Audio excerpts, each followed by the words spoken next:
नमस्कार, van news में आपका स्वागत है। एक बार फिर से हम लोग अपने साप्ताहिक कार्यक्रम आयुष आपके द्वार, आयुर्वेद आपके द्वार लेकर मौजूद है और हमारे साथ बातचीत करने के लिए आयुर्वेदाचार्य डॉक्टर एमडी सुनील कुमार जी मौजूद हैं। और पिछली बार डॉक्टर साहब से विस्तृत बातचीत हुई थी बवासीर को लेकर, अर्श को लेकर। उसी कड़ी में बातचीत हम लोग एक बार फिर से आगे बढ़ाएंगे। और क्षार सूत्र एक शब्द निकल कर आया था जिसमें साफ तौर पर डॉक्टर साहब ने जानकारी दी थी। डॉक्टर साहब, स्वागत है आपका। जी नमस्कार अर्जुन जी, आपके दर्शकों को भी मेरा बहुत बहुत नमस्कार और शुभकामनाएं। डॉक्टर साहब, एक शब्द पिछली बार निकल कर आया था क्षार सूत्र, और काफी हमारे पास अगर कहें तो जो हमारे दर्शकों की कहीं ना कहीं डिमांड थी, इसीलिए इसी विषय को हम लोग एक बार फिर से ले रहे हैं कि क्षार सूत्र इस बार बारीकी से दर्शक भी समझना चाहेंगे कि क्षार सूत्र है क्या।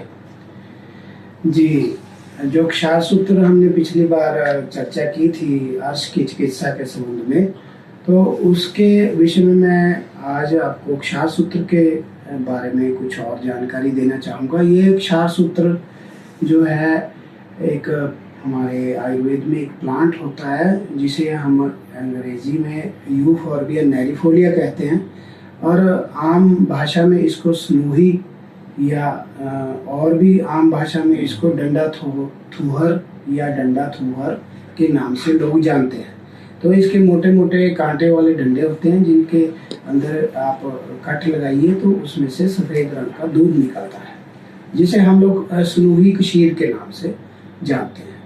तो हमारा जो क्षार सूत्र है जिसका हम प्रयोग अर्श की चिकित्सा के लिए करते हैं, तो वह क्षार सूत्र जो है वो स्नूही दूध के द्वारा निर्मित होता है, और उसमें कुछ और दवाइयाँ भी स्नूही दूध के साथ जो सूत्र पर चढ़ाई जाती हैं, उनका एक लेप किया जाता है सूत्र के ऊपर। तो इस तरीके से जो सूत्र तैयार होता है वो हमारे आयुर्वेद में एक क्षार कर्म नाम से विधि है। तो वो क्षार कर्म करने लगता है। जो सूत्र हम तैयार करते हैं स्नूही दूध के साथ और अन्य दवाइयों के साथ, तो वो क्षार सूत्र बन जाता है। फिर हम उसका प्रयोग अर्श की चिकित्सा में करते हैं। डॉक्टर, इसके साथ साथ एक चीज़, सर्जिकल नॉन सर्जिकल जो है, दो चीज़ें अलग अलग हैं, दो अलग अलग पहलू हैं। इस पर विस्तार से चर्चा अगर हम लोग करें तो इन दोनों में से किस पर मरीज जाता है। साफ तौर पर बात हुई थी क्षार सूत्र निकल कर आया था, लेकिन अगर इसी कड़ी में हम देखें कि सर्जिकल और नॉन सर्जिकल में किस तरह से आप दर्शकों को बताना चाहेंगे। जी, सर्जिकल जो ट्रीटमेंट है वो मरीज को डॉक्टर ही बताते हैं कि आपकी जो बीमारी है अर्श है, तो उसकी जांच करने के बाद ये निर्णय डॉक्टर का ही रहता है कि वो मरीज को क्या सलाह देता है। अगर डॉक्टर उसकी जांच करने के बाद इस निष्कर्ष पर पहुंचता है कि इसे सर्जरी की आवश्यकता है, तो वो मरीज को बताता है कि आप सर्जरी का ऑपरेशन करवा लीजिए। और अगर वो जांच में ये देखता है कि इसको नॉन सर्जिकल टेक्निक से फ़ायदा होता है, तब वो डॉक्टर उसके मुताबिक मरीज को सलाह देता है कि आप नॉन सर्जिकल टेक्निक से इसका इलाज कराइए। अंतिम निर्णय तो रोगी का ही रहता है। अंतिम निर्णय रोगी ने ही लेना है कि वो सर्जरी में जाना चाहता है या नॉन सर्जिकल टेक्निक्स के अंदर वो इलाज कराना चाहता है। लेकिन जैसी आम जनता में ऑपरेशन को लेकर कई तरह की भ्रांतियां हैं, कई तरह की डर भी मरीज को सोचने के लिए मजबूर हो जाता है, क्योंकि चीर फाड़ वाला ऑपरेशन कोई इतनी आसान प्रक्रिया नहीं है। तो ऑपरेशन के लिए मेंटली उसको मानसिक तौर पर भी और फिजिकली भी और आर्थिक तौर पर भी उसको तैयार होना पड़ता है, तभी वो ऑपरेशन के लिए तैयार होता है। तो आम तौर पर मरीज जो है वो नॉन सर्जिकल टेक्निक्स की तरफ ज़्यादा रुचि दिखाते हैं, जैसा मैंने देखा है। तो वो हमसे यही पूछते हैं कि डॉक्टर साहब बिना ऑपरेशन के कोई तरीका नहीं है क्या? तो फिर हम उनको नॉन सर्जिकल टेक्निक्स के अंदर उनको गाइड करते हैं। बिल्कुल, देखिए गाइड पे साफ तौर पर डॉक्टर का कहीं ना कहीं बड़ा एक अहम रोल डॉक्टर साहब रहता है कि किस तरह से आप रोगी को जो है, क्योंकि कहीं ना कहीं अगर कहा जाए तो मनोवैज्ञानिकता भी जो उस समय जो है वो भी कहीं ना कहीं मनोदशा जो है वो रोगी की बिगड़ी हुई रहती है, और बिल्कुल साफ तौर पर डॉक्टर का एक अहम रोल उसमें रहता है। अगर क्षार सूत्र पे मैं एक बार फिर से वापस लौटूंगा, विस्तृत जानकारी क्षार सूत्र की अगर रोगी के, देखिए घर बैठे जो रोगी देख रहे हैं उनके अंदर एक डर रहता है कि क्षार सूत्र है क्या है, कैसे ये काम करेगा। बिल्कुल आपने बताया कि दवाई या दूध जो है उसके बाद उसका वो किया जाता है, लेकिन अगर विस्तृत हम लोग उस पर करें तो किस तरह से उसको इस्तेमाल में डॉक्टर्स लाते हैं और किस तरह से किया जाता है? देखिए, क्षार सूत्र चिकित्सा मैंने पिछली बार भी आपको जिक्र किया था। तो क्षार सूत्र चिकित्सा बहुत ही आसान है, ये सुश्रुत संहिता में बताई गई है और ये हजारों सालों से हमारे देश में इस्तेमाल भी हो रही है। जो समस्या ये है कि ना तो इसके बहुत ज़्यादा विशेषज्ञ हैं और ना ये इसके जो ट्रीटमेंट सेंटर्स हैं उनकी संख्या भी बहुत कम है। तो मैं इस बारे में आपको ये बताना चाहूँगा कि क्षार सूत्र की जो सफलता दर है वो दुनिया में सभी नॉन सर्जिकल टेक्निक्स में हाईएस्ट है। सबसे ज़्यादा कामयाब अगर सफलता दर किसी टेक्निक की है तो वो क्षार सूत्र चिकित्सा की है, जिसमें 98.6% रिजल्ट मैंने पिछली बार आपको बताए थे। तो 98.6% सफलता दर बहुत ही ज़्यादा कारगर और प्रभावी मानी जाती है। तो ये इसको हम ऑलमोस्ट 100% या 100% सफलता दर के तौर पर ले सकते हैं। और मरीज को क्षार सूत्र चिकित्सा विशेषज्ञ ही लगा सकते हैं।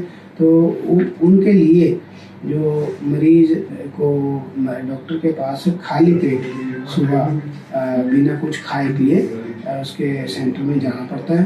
तो वहाँ पर खाली पेट आने के बाद उसका एनीमा किया जाता है डॉक्टर के द्वारा। जांच करने के बाद उनको एनीमा दिया जाता है, जिससे उसका जो मलाशय है, रेक्टम है, वो पूरी तरह से रिक्त हो जाता है।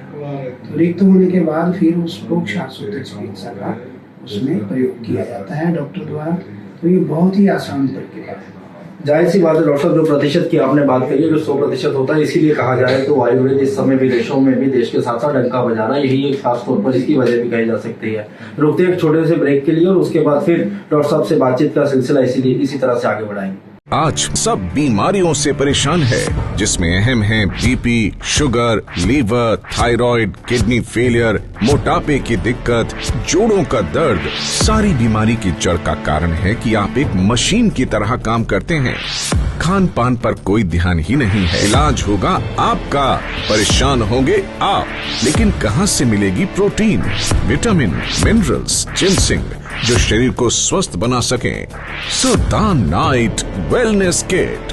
वात, पित्त और कफ को अगर आपको संतुलित रखना है तो जल्द ही वेलनेस किट का प्रयोग करना शुरू कर दीजिए। वेलनेस किट आपके शरीर में सही पोषक तत्वों को पूरा करती है। ब्रेक के बाद एक बार फिर से स्वागत है। बातचीत का सिलसिला डॉक्टर साहब से फिर आगे बढ़ाते हैं। डॉक्टर साहब, क्षार सूत्र की हमने अगर कही जाए तो पूरी जानकारी जो है वो आपसे ली है। क्षार सूत्र के अलावा क्या क्या विकल्प है, क्योंकि रोगी जो है वो कहीं ना कहीं हर विकल्प को साथ लेकर चलता है। क्षार सूत्र के अलावा कौन से विकल्प हैं जो रोगी अपनाता है, या जो डॉक्टर जो बाकी भी हैं, अगर हम लोग बात करें तो अंग्रेजी दवाइयों के डॉक्टर, एलोपैथिक डॉक्टर जो हैं वो उसको अपनाते हैं? जी, आपने बहुत अच्छा प्रश्न किया। मरीज को हर एक चिकित्सा विधि की जानकारी होनी चाहिए। तो जब कोई भी रोगी अर्श का डॉक्टर के पास जाता है तो डॉक्टर उसको नॉन सर्जिकल टेक्निक्स की विकल्प देते हैं। तो जो एलोपैथिक डॉक्टर हैं, हमारे भाई सहयोगी हैं, तो वो अपने उनके पास भी कई चिकित्सा विधियाँ उपलब्ध हैं, जिनमें इंजेक्शन ट्रीटमेंट है, रबर बैंड लाइगेशन है, स्केपल टेक्निक है, लेज़र थेरेपी है और एक टेक्निक IRC इंफ्रारेड कोएगुलेशन के नाम से भी एक टेक्निक उपलब्ध है। तो ये सभी टेक्निक्स भी नॉन सर्जिकल टेक्निक्स के अंदर इस्तेमाल की जाती हैं, लेकिन इन टेक्निक्स का प्रयोग एक तो स्पेशलाइज्ड हॉस्पिटल में होता है। ये आम जनता के लिए हर स्थान पर उपलब्ध नहीं है। दूसरा, इनको प्रयोग करने के लिए स्पेशल इंस्ट्रूमेंट्स की आवश्यकता होती है। तो जो ये इंस्ट्रूमेंट्स हैं ये स्पेशलाइज्ड हॉस्पिटल में ही उपलब्ध रहते हैं। तो थोड़ा सा मैं इंजेक्शन ट्रीटमेंट के बारे में बताना चाहूँगा।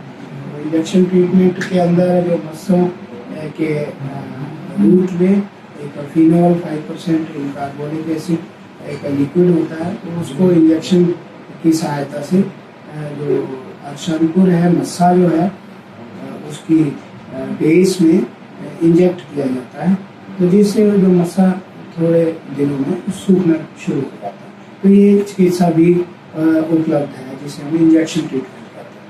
तो एक रबर बैंड लाइगेशन के नाम से एक टेक्निक है, तो उसमें छोटे बारीक रबर के छल्ले होते हैं, तो उनको स्ट्रेच करके एप्लीकेटर के द्वारा नशे के ऊपर चढ़ा दिया जाता है छल्ले को, तो उससे भी जो अर्शांकुर है वो सूख कर जो है गिर जाते हैं। तो ये टेक्निक भी काफ़ी लोगों डॉक्टरों द्वारा इस्तेमाल की जाती है। एक स्पेशलाइज्ड टेक्निक है जिसे हम लेज़र थेरेपी कहते हैं, तो ये स्पेशलाइज्ड हॉस्पिटल्स में ही उपलब्ध होती है।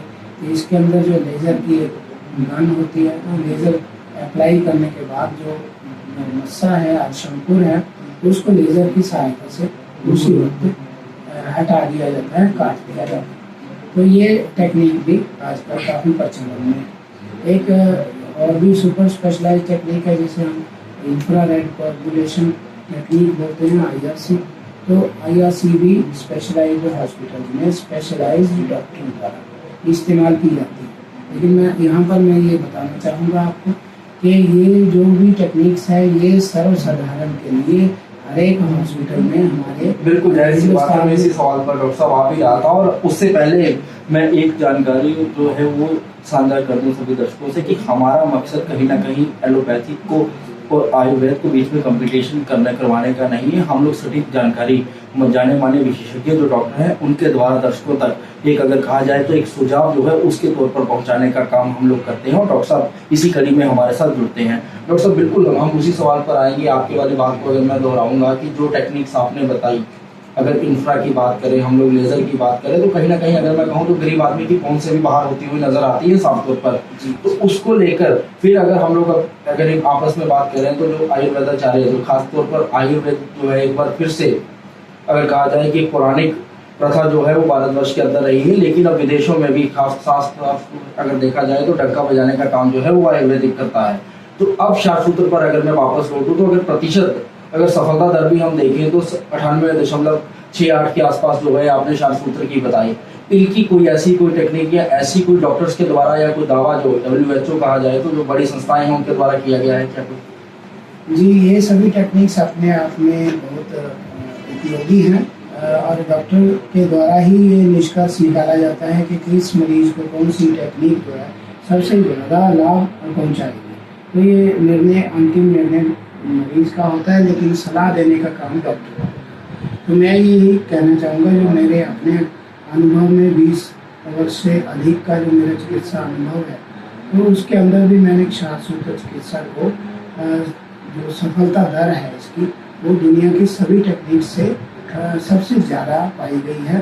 तो इसके बाद अगर दूसरे नंबर की बात की जाए तो लेज़र थेरेपी भी काफ़ी अच्छे रिजल्ट्स पेश करती है, लेकिन क्षारसूत्र चिकित्सा का मैं यही कहूँगा कि इसके बराबर कोई भी टेक्निक नहीं ठहरती। तो हमारी अपनी देसी चिकित्सा, जिसे आयुर्वेदिक चिकित्सा आप कहेंगे, ऋषि आचार्य सुश्रुत द्वारा बताई गई और कितने ही डॉक्टर्स के द्वारा अपनाई गई जो टेक्निक है। हमारे देहात में सूढ़ी का जो पौधा है वो आपको मिल जाएगा।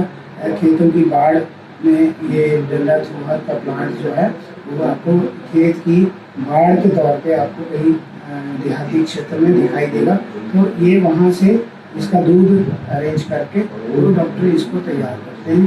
तो ये सूत्र जो है इतना इफेक्टिव है कि जितनी आधुनिक से आधुनिक मशीनें और आधुनिक से आधुनिक हॉस्पिटल जो है इस सफलता दर का आज तक मुकाबला नहीं कर पाए।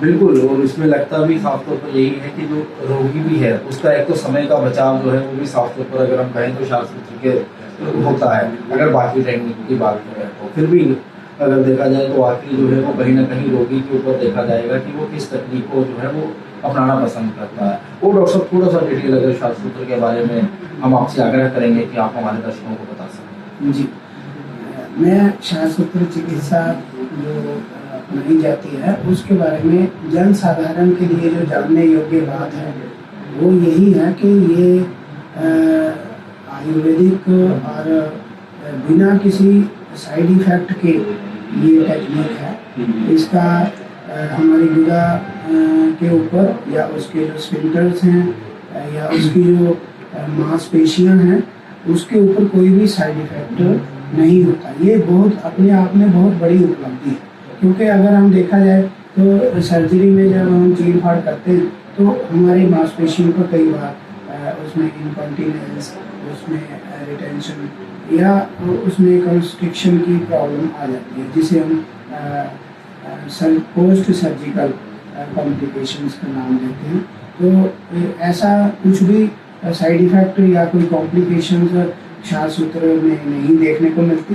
ये बड़ी ही सरल प्रक्रिया है, किफ़ायती है, जन साधारण के लिए उपलब्ध भी है और इसके अंदर मरीज को कोई रिस्क भी नहीं, उसकी सेहत को, उसकी मांसपेशियों को, उसके इनोलेक्ट्रल सिस्टम को कोई भी खतरा नहीं पेश आता। तो ये आधे घंटे का प्रोसीजर है, जैसे मैंने पिछली बार बताया था। तो ये डॉक्टर के ऊपर है कि वो मरीज को जो है कितनी दिनों में ठीक कर पाता है। और मैं ये भी बताना चाहूँगा कि जो अर्श है, अर्श के मस्से हैं, ये उनकी संख्या पर निर्भर करता है। तो ये 3 दिन के अंदर 72 घंटे के अंदर ये क्षारसूत्र जो है वो मस्से को बॉडी से अलग कर देता है और ये अपने आप मल से निकल जाते हैं मस्से। तो इसमें बहुत ही मरीज को आराम मिलता है। जैसे ही मस्सा उसका गिरता है तो मरीज अपने आप आपको फोन करता है या आपको बताता है कि अभी मुझे बहुत आराम है। डॉक्टर साहब, चलते चलते हमारे दर्शकों को कोई खास अगर कहें तो जो जानकारी आप देना चाहेंगे, जिससे कि घर बैठे हुए जो दर्शक हैं उनको भी कहीं ना कहीं जो लाभ है? जी, इसी जानकारी के तहत मैं आपको एक छोटा सा अंत में एक टिप देना चाहूँगा कि अर्श के बनने में सबसे बड़ा जो रोल है वो हमारे खान पान का ही रहता है। तो जो खाने पीने में जिस व्यक्ति को अर्श की शक हो कि उसे ये अपने बॉडी में लगता हो कि मुझे पायल्स की शिकायत हो सकती है, तो सबसे पहले तो उसको अपनी कब्ज़ का ध्यान रखना चाहिए। उसके खाने पीने में ऐसी चीज़ें जैसे लिक्विड्स की मात्रा, सलाद की मात्रा और सब्जियों की मात्रा काफ़ी ज़्यादा होनी चाहिए। और दूसरा, उसको अपनी फिजिकल एक्टिविटी की तरफ भी ध्यान देना चाहिए। तो जो लोग बैठे रहते हैं सारा दिन ऑफिस में या अपने किसी भी बिजनेस में, वो फिजिकल एक्टिविटी नहीं कर पाते, तो उनको बीच बीच में उठ के, अगर आप ऑफिस में जॉब करते हैं तो हर 1 घंटे में उसको 5 या 10 मिनट उठकर टहल लेना चाहिए। तो लगातार बैठने से हमारे जो ये इनोलेक्टल एरिया है, इसमें मैकेनिकल प्रेशर के कारण, मैं ये बताना चाहूँगा कि मैकेनिकल प्रेशर के कारण हमारी जो ये नसें हैं, जो हमारी वेन्स हैं इनोलेक्टल एरिया में, ये फूल जाती हैं। फूलने के बाद ये मस्से का रूप ले लेती हैं, जो बाद में हमें अर्शंकुर के तौर पर सामने आता है। तो एक आप लगातार बैठे ना, अगर बैठना पड़ता है तो बीच बीच में आप 5-5 मिनट का, 10 मिनट का ब्रेक लें। अपने खाने पीने पर सलाद की मात्रा, जो ग्रीन वेजिटेबल्स की मात्रा है उसको ज़्यादा बढ़ाएं, एक्सरसाइज करें, पानी ज़्यादा पिएं और मिर्च मसालों की मात्रा थोड़ी कम रखें। और शराब का सेवन तो इसमें बिल्कुल ही मना है। मैं कहना चाहूँगा कि शराब से बहुत जल्दी अर्श जो है बढ़ जाती है और इसकी कॉम्प्लिकेशंस भी होती हैं, ब्लड खून वगैरह भी काफ़ी निकल जाता है। तो इसलिए इन चीज़ों का आप परहेज रखें। तो इन्हीं शब्दों के साथ मैं आपके दर्शकों को बहुत बहुत प्रणाम करता हूँ और ये उम्मीद रखता हूँ कि मेरी इस जानकारी से उनको लाभ पहुँचा होगा। तो आपको भी और आपके दर्शकों को भी बहुत बहुत नमस्कार। धन्यवाद डॉक्टर साहब। तो बिल्कुल डॉक्टर साहब ने आप विस्तृत जानकारी जो है वो कहीं ना कहीं क्षारसूत्र के बारे में दी है। एक बार फिर से अगले सप्ताह मुलाकात होगी एक नई बीमारी के बारे में और उसमें क्या लाभ होगा, डॉक्टर साहब से फिर एक बार जो है विस्तृत जानकारी जो है उस बीमारी के बारे में लेंगे और उसके इलाज के बारे में देंगे। तब तक के लिए दीजिए इजाजत। देश में औरतों की गर्भ धारण करने की क्षमता खत्म होती जा रही है। वैसे तो एक दंपति IVF से भी आप गर्भवती हो सकती हैं, लेकिन जो खुशी एक प्राकृतिक ढंग से माँ बनने में होती है, उस सुख का अनुमान लगाना बड़ा मुश्किल है। सुल्तान नाइट फर्टाइल किट से कई सफल इलाज किए हैं। इसके ट्रीटमेंट से लोगों को माँ बाप बनने का अवसर मिला है। अब आप भी समाज में माँ और बाप का दर्जा पा सकते हैं। इस किट के माध्यम से आपकी सोनी गोद भर सकती है। आप भी माता पिता बनने का सुख प्राप्त कर सकते हैं। आयुर्वेद का वरदान सुल्तान नाइट फर्टाइल किट आपके घर में बच्चों की किलकारियों की गूंज भर देगा।